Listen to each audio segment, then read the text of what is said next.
Hi everyone and welcome to the LEC preview of the Summer Split 2022. We're back with another preview series, and at the start of the split obviously we have a few things to go over. But first of all, I want to say that LEC Super Fantasy is back and I once again made a lobby. You can play against me and other people, you can line up your players. It's free to play, you can spend money if you want to on packs and stuff like this. I don't, I just play for fun and see how far I can get with the resources that I get for free. But if you want to do so, join the lobby. It's in the description of this video.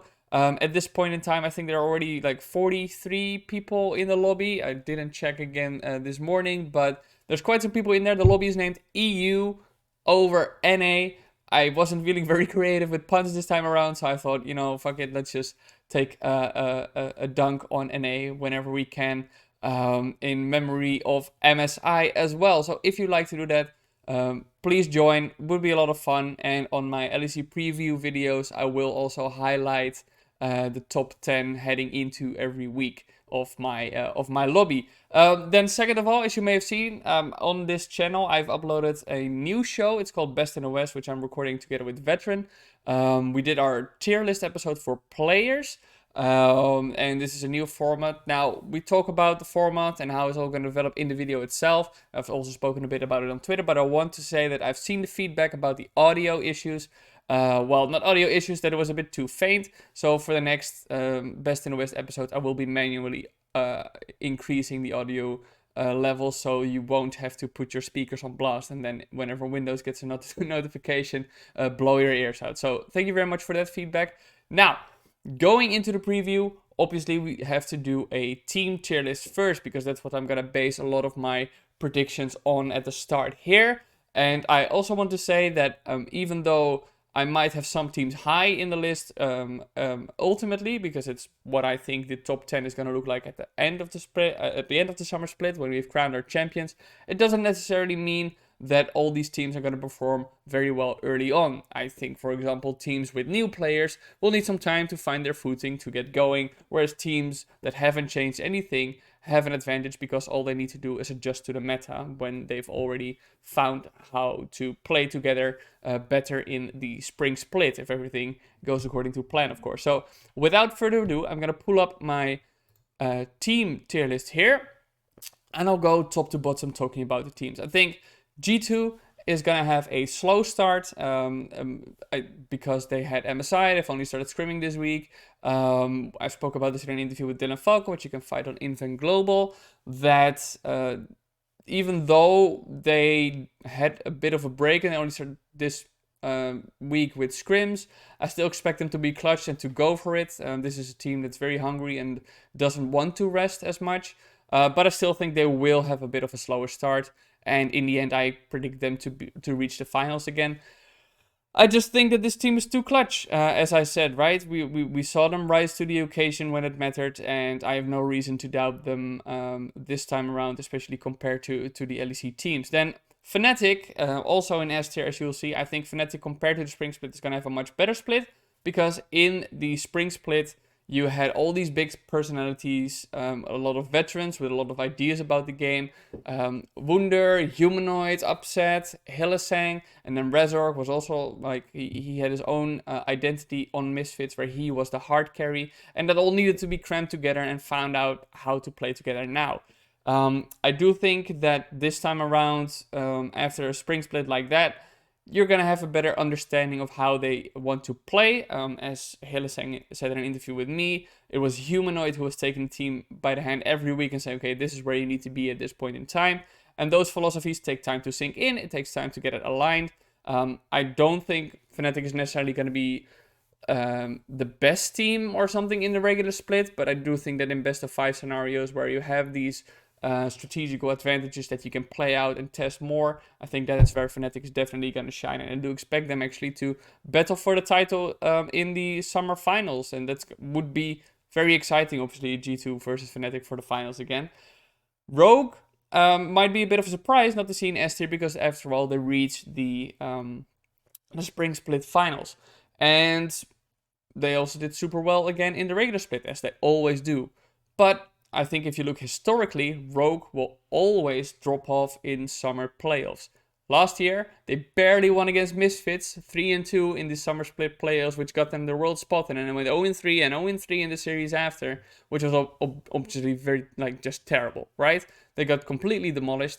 Now, that was kind of attributed to the team environment getting very toxic, or not necessarily toxic, it just got to grow very, it spiraled down as in the team as a whole, which caused them to perform worse and worse. But I still think that this team is going to have a tougher time this time around in the playoffs. I do think that they will get first place in the regular split again, because this is a team that always figures out the meta very early on, does that super well, reads into it, and plays to their strengths accordingly in best of one scenarios. So they'll probably get first place in the regular split again, which puts them in the upper bracket first seeding for the playoffs. But then what happens is that they will have to choose, according to my tier list at least, between a Mad Lions and an XL for their opponents. They're probably not going to choose a G2 and Fnatic if they are also in the top 4. And I think those teams have upgraded and will look much better than they did in spring when push comes to shove. So I think Rogue might actually have a very tough time there. I would still ultimately give him the benefit of the doubt there, but I do think that Rogue might be in for a difficult scenario when it comes to qualifying for Worlds this time around. So that brings us to XL and Mad Lions. And I'll start with XL.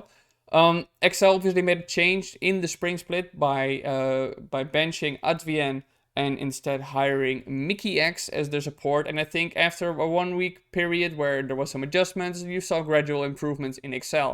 I do think that this team is also going to be a solid playoff team for this time around, and they just will grow further. I think the big thing for XL is going to be figure out how you want to play the game a bit more, where I would be inclined to think they would put Patrick as the carry and play around him, and then utilize the versatility that Mickey brings and Noobdog brings with their respective champion pools and just their willingness to test.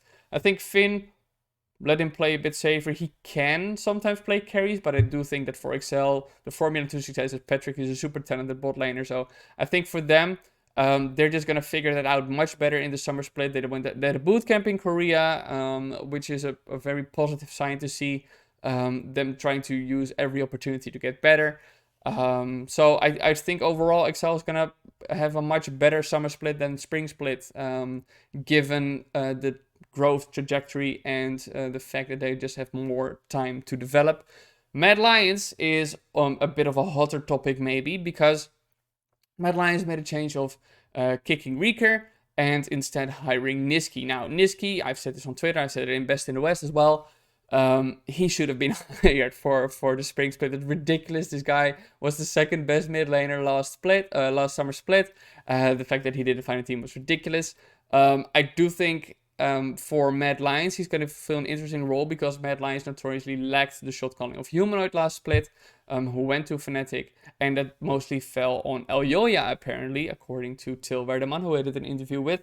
And that was a bit too difficult for Elyoya to handle alone. So now they're bringing in Niski, and apparently he is going to duo shot call with Elyoya. I think Niski as a player is just, he's an objective upgrade over Reeker. But I do think also in terms of team environment, this guy will bring a lot that will help Mad Lions. And I think in general, that will mean that if they have struggles, they will have a better, I guess, environment to support overcoming those hurdles and to work towards solutions. And I do think that alleviating some of the shot calling pressure for Elyoya is going to enable Elyoya to do even better. I think he had still a super solid spring split, even though the team failed. I also think that these changes will help Unforgiven shine more. The one synergy I'm maybe a bit curious about how that's going to fare is Unforgiven and Kaiser, because previously Kaiser worked with Karzi, who always want to play in your face, and Unforgiven is a bit more hesitant in terms of his play. So let's see how that develops. In the top lane, we still have Armut, who had a very bad spring split. So if Mad Lions is going to reach the playoffs, then I expect Armut to step up because that's what he always does, and it's a very important trait to have, stepping up when it matters. But yeah, it's going to be interesting to see for me how Mad Lions is going to play around that, because is Armut going to be a liability, or is Mad Lions going to be good enough for Armut's performance to not matter, right? We have seen that champions like Wukong are back in the meta, which is a very good champion for him, but I expect that to be banned against him. Maybe he gets it once and then he pops off again, but then it will be banned permanently against him. It should be. So we'll see. We'll see with Mad Lions, but I do think they're going to be better and a playoffs contending team.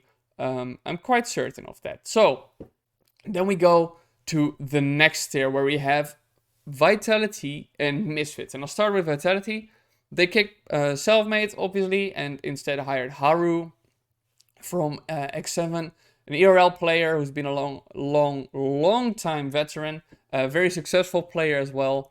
And they also brought in Bo from FPX, but he's more of a long-term investment as he tries to learn English. I think for Vitality, my biggest question mark is Haru.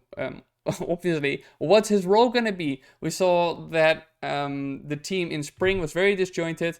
They had individual good plays. Very rarely they had good team plays. And what's Haru going to do now? He should be the glue that ties this team together in terms of his play, but is he going to be that person? Maybe he's going to be a light version of Malrang, who just runs up and down and assists his lanes to give the resources. And Vitality does have players who can utilize those resources very well. Karzi, Perks, Alfari are all players, when given the resources, can pop off and be an important factor. But is that something that Haru is going to do? And then also, if these players get the resources, are they going to be able to find a coherent playstyle that together brings them to victory? Because those are all points that we're lacking.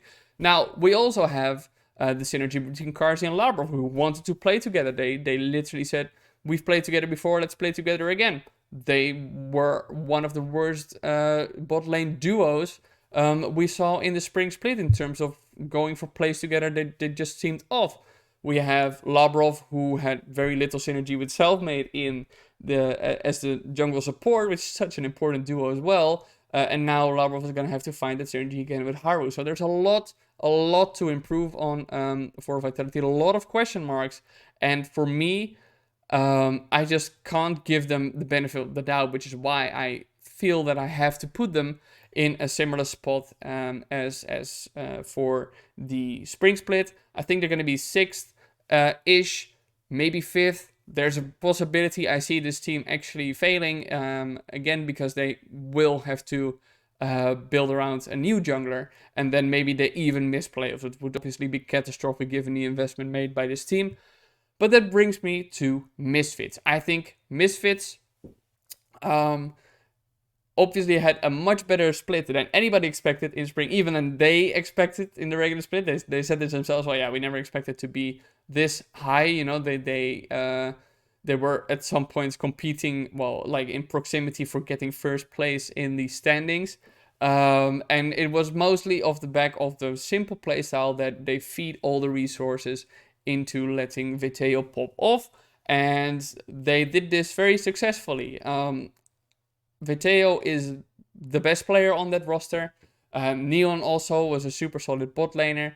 But I think that's kind of where the team drops off, because you have Mursa, who was a rookie, and if you saw the Best in the West episode, I rated him as the low support. Now, I don't think he's irredeemable, as I also said there. I think he's just a rookie, but for me, he was one of the worst players on that roster. Here it was probably the worst player. He's now gone, and Misfits now has irrelevant as a new top laner. But yeah, as a whole, I just don't see this Misfits lineup pulling off the same trick. I think they're going to be significantly worse. They won a couple of games in spring that they shouldn't have won, and I think that teams will now understand exactly how to cut off the resources for Viteo, which will allow them to just take control over the game without giving Misfits the opportunity to come back in clutch moments, which Misfits did so impressively and successfully in the spring split.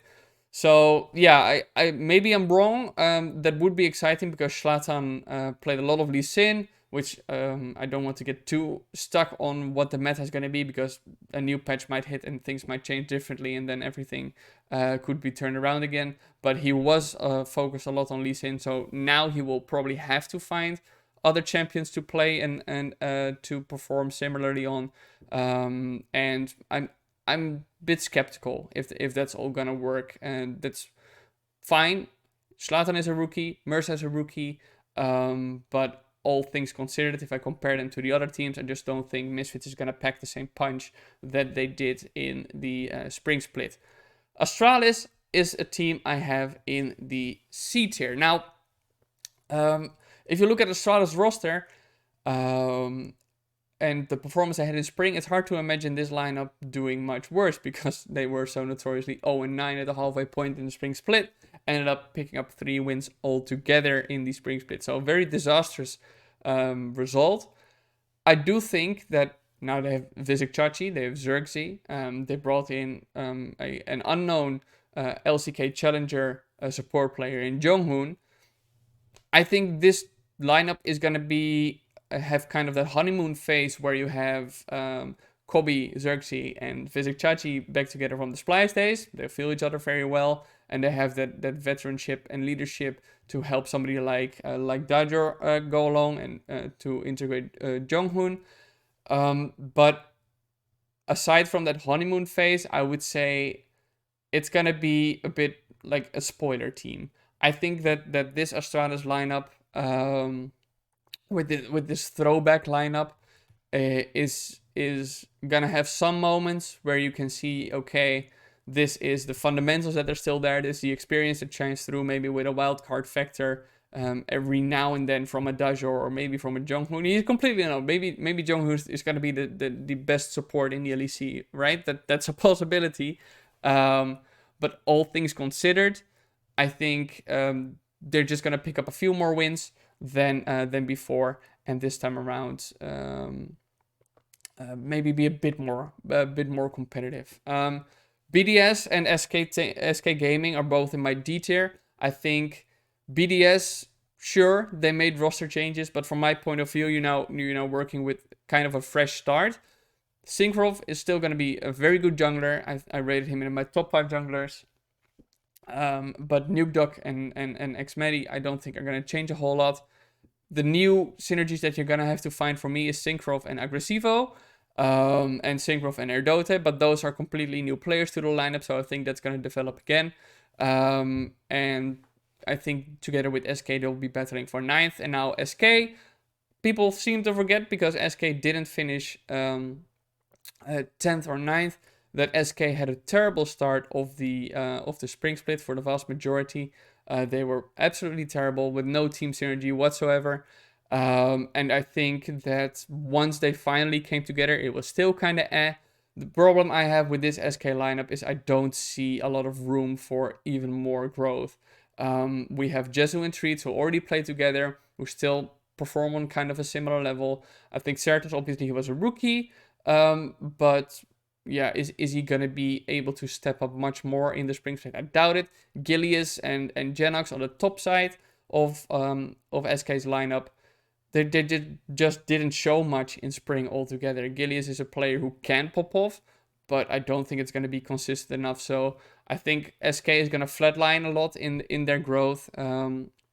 And together with BDS will be probably having the toughest time altogether in the spring split. But I do think SK is one of those lineups that, because they have played before, maybe at the start of the spring split, they will have a chance at better results, because they just have that advantage and only kind of need to figure out the meta rather than figuring out how to play with each other. Now it's time to get into the predictions of each weekend, and it's going to be a super weekend, of course, so let's just get right to it. We start off with Vitality against Mad Lions, two teams that made changes in their rosters, so it's probably going to be a very tense place for them to start off with, because they want to prove themselves. Overall, I would probably give the benefit of the doubt to Mad Lions in this case. In spring as well, they were a team that hit the ground running. They actually looked pretty good in their first games.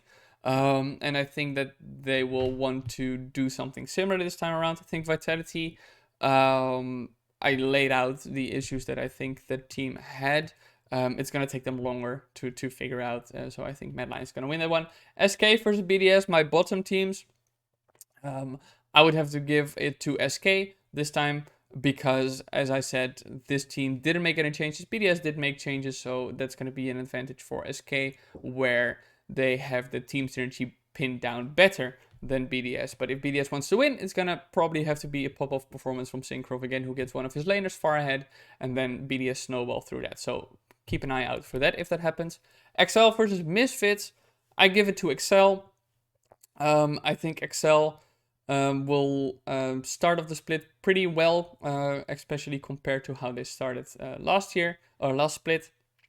Misfits will maybe look to put Viteo on a pop-off champion again and try the same strategy. Might work, but I highly doubt it. I think XL is going to be a bit more coherent.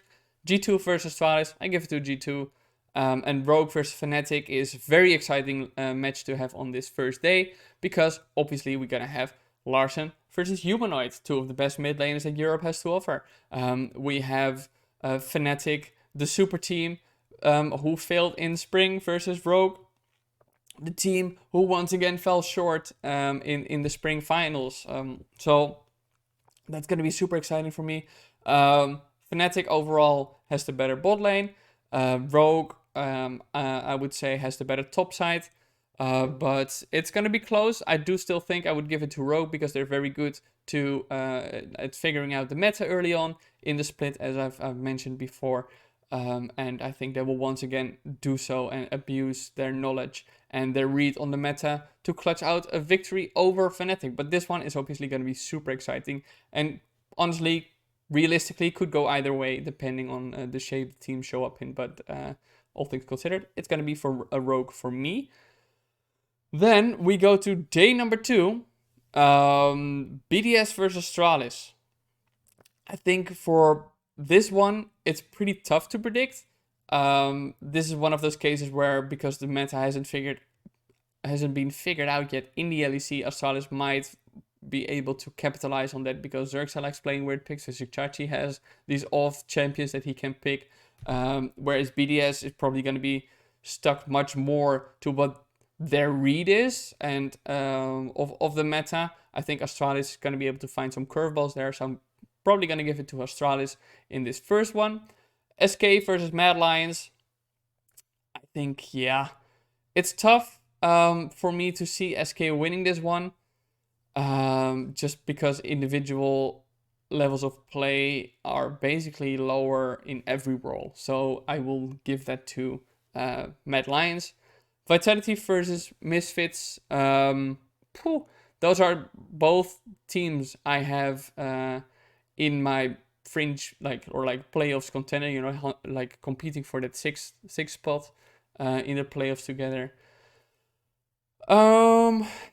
Yeah, what do we do with this one? Let's give Vitality the benefit of the doubt in this one. As a team that has talented players, and maybe they will come together this one. But this one is a tough one to call, in my opinion. It could also be that Vitality just is looking completely off at the start. But I do think that they will have an understanding of how Misfits is going to operate and maybe take that out more successfully. Fnatic versus XL then. Yeah, it's probably going to be a Fnatic win. But it's also a very exciting matchup, actually.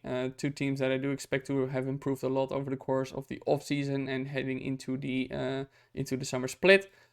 I will still give it to Fnatic based on what we saw towards the end of the regular spring split of this team compared to XL. I think Fnatic looked much better, and I think they will quickly ramp up to that performance again early on.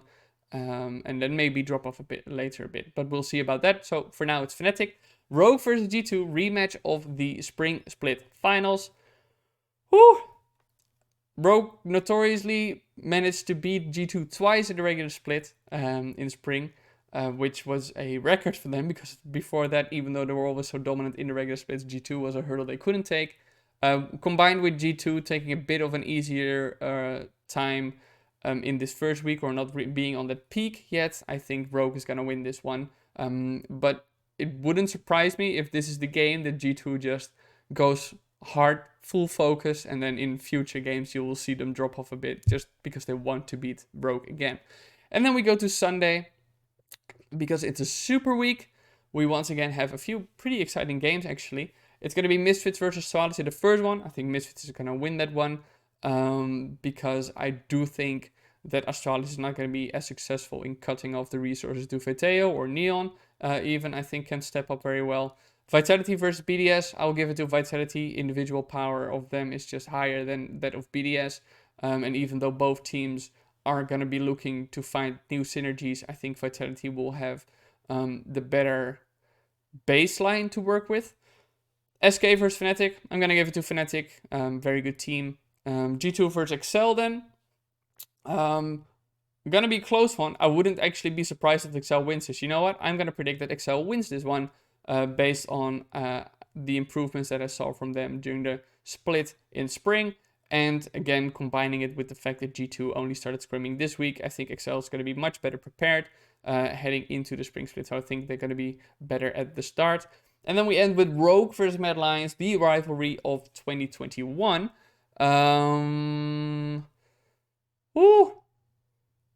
That's tough. Mad Lions is one of those teams that would step up against Rogue, but I do still think that Rogue is going to win this one with just the meta read that I expect them to have.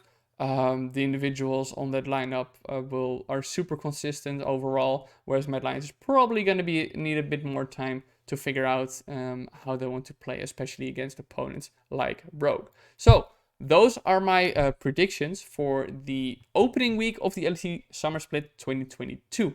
Let me know in the comments below who you think will win, what your assessments are of the teams. If you agree, if you disagree, obviously at the start of the split, it's very difficult to predict everything immediately. And I'm very excited to see how it's going to play out. Once again, if you want to compete against my predictions directly, you can do so via LEC Super Fantasy. If you want to compete against me, you can join my lobby in the link in the description below. I will link it a few times. It's also pinned on my Twitter profile if you have a tough time finding the YouTube description. So go ahead over there and compete against me. Thank you very much for watching. And my content plan, I'll give you maybe just is probably going to be the same for this YouTube channel for the summer split. So what you expect is probably one interview per week, as this is a side project. My main focus still, as a journalist, is writing articles, which I will all post on my Twitter if you want to see them there. So one interview per week, also doing the Best in the West show, obviously, and then one preview. So I hope you're going to stay around for that content. And yeah, I'll see you guys next week.